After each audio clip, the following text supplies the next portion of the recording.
Well, welcome to another edition of On Point Live. Hi, everybody. Right here from the Manhattan Beach Studios, I'm Vince Ferragamo, former Los Angeles Rams Super Bowl quarterback, and alongside of me, my former teammate and 20-year NFL legend, Hall of Famer Jackie Slater. And Jackie, how you doing today, Jackie? I'm doing pretty good, Vince. Yeah, well, we got a lot to talk about. Got a lot to talk about. We're on the eve of one of my favorite holidays, the 4th of July. For sure. A lot of ribs, a lot of chicken. I'm looking forward to it. Well, we'll have to talk about that more later, Jackie. We certainly have First, to. we got to talk about the Rams, Jackie. Might as well. You know, the Might as Rams, well. Jackie, this year, they report to training camp July 25th in Irvine. And before camp starts, Jackie, you know, this is the last week, like 4th of July week. What are you doing as a player heading into the preseason training camp? You know, when we played, Jackie, we reported like July 7th. Right. So we reported early. They don't report till the end of July. Now, It's a little different. I was always kind of like taking it easy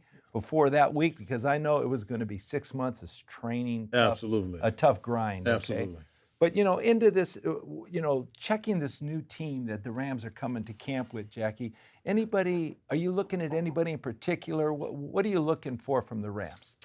Well, you know, Vince, when I go down to their training camp, it's just hard for me not to notice the guys that play my position. I'm going to be looking at the offensive line. I'm going to be seeing how big they are, how strong they seem to be, their quickness and all of that.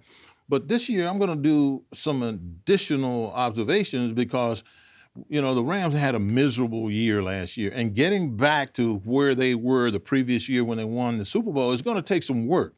Now, they've got some young leaders that they've drafted. They've acquired a couple of really interesting talents that I think is going to make a difference. But the things that I'm going to be looking to see is how Sean McVay's offense is going to be structured, and then how his defense is going to be structured. On the offensive side of the ball, now that I know that they've added Ryan Wendell, their new offensive line coach, I'm going to be looking for a variety in the way that they insert the football in the line of scrimmage in the run game in particular. Because I know, Vince, how important that is. Having, blocked for a guy who rushed for 2,000 yards, having coached in college for a young man who ran for over 2,000 yards and seeing a lot of production from the running back position. I know you don't get that production unless you have variety. So I'm going to be looking for that variety and with a lot of hope with Ryan Wendell. The other thing that's going to be telling to me is how often they put their quarterback, Matthew Stafford, in a position where he's throwing the football for play-action pass.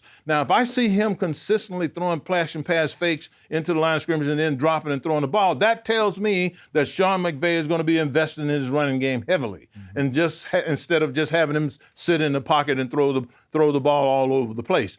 And I think that these things are going to be critical elements of the Rams' success this year, primarily because of their offensive line. Their offensive line, you still have Rob Havenstein, you have Allen, you have a couple of guys in there that can play. You got Boom coming back off of an injury. This is a fairly young and inexperienced offensive line that needs to have opportunity to hit people in the lips in order for them to be successful and consistently productive. The last thing, Vince, that I'm going to be looking for is who are going to be the big playmakers. Now, we know that Cooper Kupp is a playmaker, and people are pulling their hair out this whole offseason trying to figure out how to stop this guy. So what I'm going to be looking for is how Sean McVay injects some dynamics in this offensive football team with the use of the speed guys that he has. Tutu Atwell, little guy, hadn't done a whole lot to this point, but if you can deploy him properly and have him make some big-time plays for you in the passing game, it will be critical to everything else. Along with Cam Akers, I want to see how that mixture with him catching the ball and being a big play guy out of the backfield. I'm going to be looking at a lot of things, Vince, and I think those the answers that I get leaving training camp are going to be telling relative to the success the Rams are going to have this year. It makes a lot of sense, Jackie, because I think the philosophy that is going to come to camp, especially with a guy like, Wendell, you talked about, his experience in the offensive line, and then with Sean McVay's knowledge of the game, knowing that how important that running game is going to be. Absolutely. And I think the training camp is the primary focus to exploit that part of your offense. And I think what's going to happen, Jackie, you're going to have to utilize a lot of these young players that they have on this team. And so a lot of training is going to be involved. And that's what I'm looking for. I'm going to see how all this draft picks that they used to get to acquire their team, how they're going to fit into this system, especially on the offensive line and defensive line, Jackie. And the one guy that I'm really intrigued about is Desjuan Johnson from Detroit, from the University of Toledo. Mr. Irrelevant. Mr. Irrelevant, Jackie, and he was really impressive. I had a chance to run up and talk to him at Mr. Irrelevant Week at the banquet, and so you got to kind of watch this interview. He's a pretty special kid. Welcome to On Point Live. Hi, everybody. I'm Vince Ferragamo, former Los Angeles Rams Super Bowl quarterback, and we're here today in Newport Beach celebrating the underdog, Mr. Irrelevant. And all the way from Detroit, Michigan, and the University of Toledo, none other than Desjuan Johnson.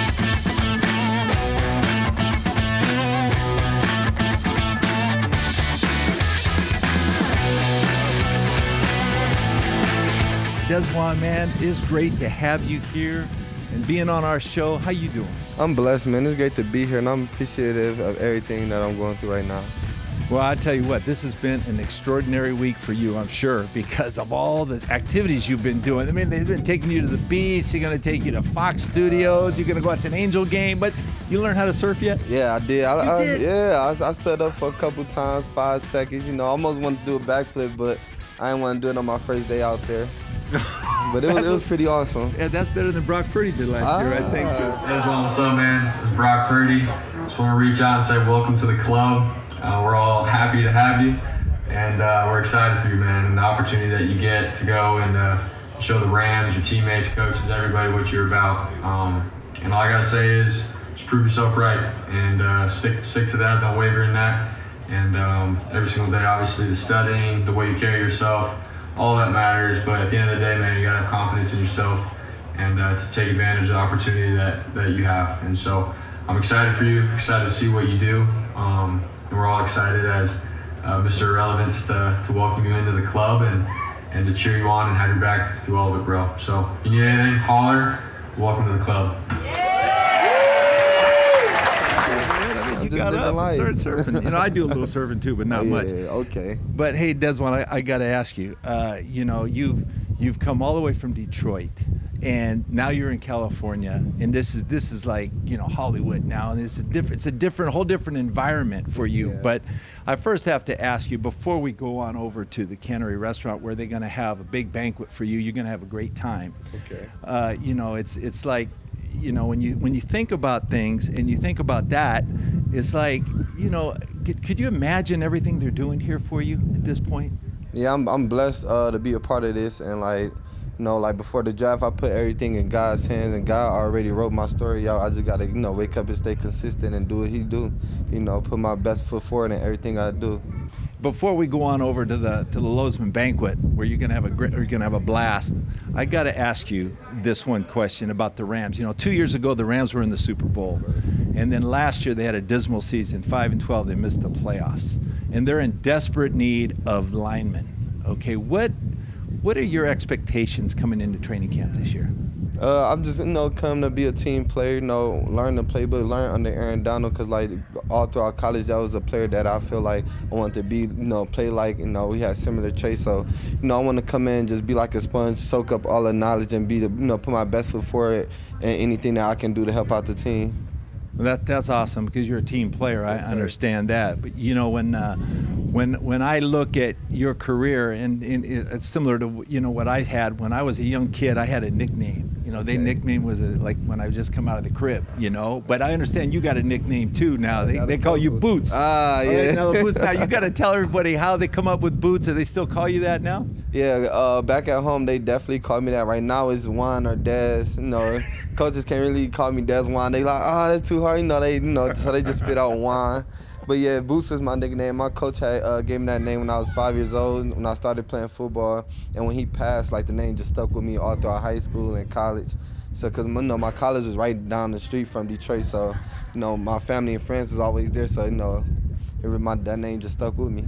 Well, I tell you, you talked about college. You were a first-team All-American, but you played against Bowling Green, and that head coach called you the Aaron Donald of the Mid-American Conference. Now, you're going to be playing right alongside Aaron Donald. He's got to be a great mentor for you to be able to play with. Oh yeah, he definitely is. I'm gonna, like I said before, I'm gonna try to soak up as much knowledge that I can from him and apply it to myself, as a rookie. So I'm blessed to have the opportunity to learn from him as a rookie. So the future is bright. And I'm telling you what, I've seen you play. I've seen some clips of you playing, man. You get after the quarterback. You can sack the quarterback. Okay, that's what the Rams want.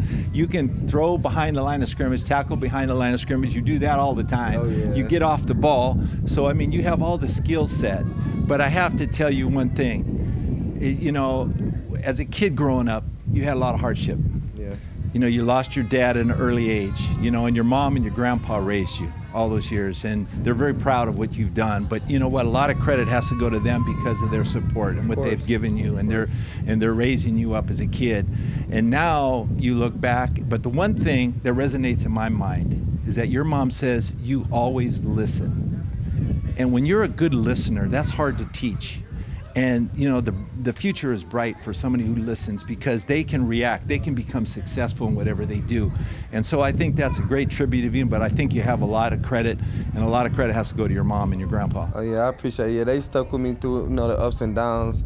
Like you said, like being a good listener, it helped me adapt to situations early. Like you said before, going through hardship all my life, like I was built to adapt to things. So that also would help me, with the driving force that I am on the field and off the field. Well, you know what, Desjuan, we're really grateful to have you with the Rams. A lot of these fans are going to love to watch you play. I'm excited to watch you play. And I know Jackie Slater, you're going to be talking with Jackie Slater a lot this year, okay? And, he's going to give you a lot of advice. But I'm going to tell you one thing. We're rooting for you. Yes, and sir, we like you. We like your mentality. We like your physical awareness. You're sharp. So we think the Rams are going to have a great career with this guy. And we're really going to be pulling for you. So, you're on our side. I really appreciate it. I appreciate it. Vince, this guy is really interesting to me, and for a couple of reasons, Vince. First of all, he seems like he's enjoying life. He seems like he's been waiting on an opportunity like this for a number of years. And the other thing is he has a measurable amount of humility.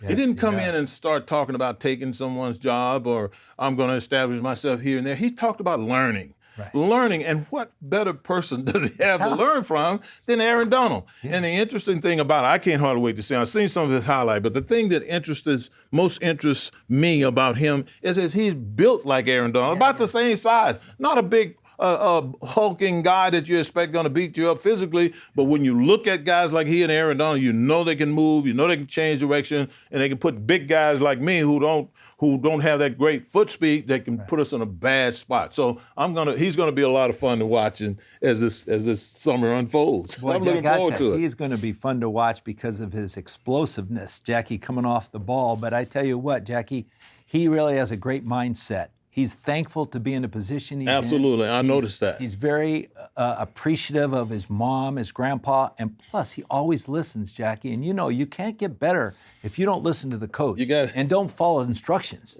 Okay, you're told to play a position. You got to play that position. What did Chuck Noss used to say? You have 2 ears and 1 mouth. so listen twice as much as you open your mouth. And he seems like he's going to be the type of guy that'll do that. Should be fun watching him. Well, we're talking about edge rushers.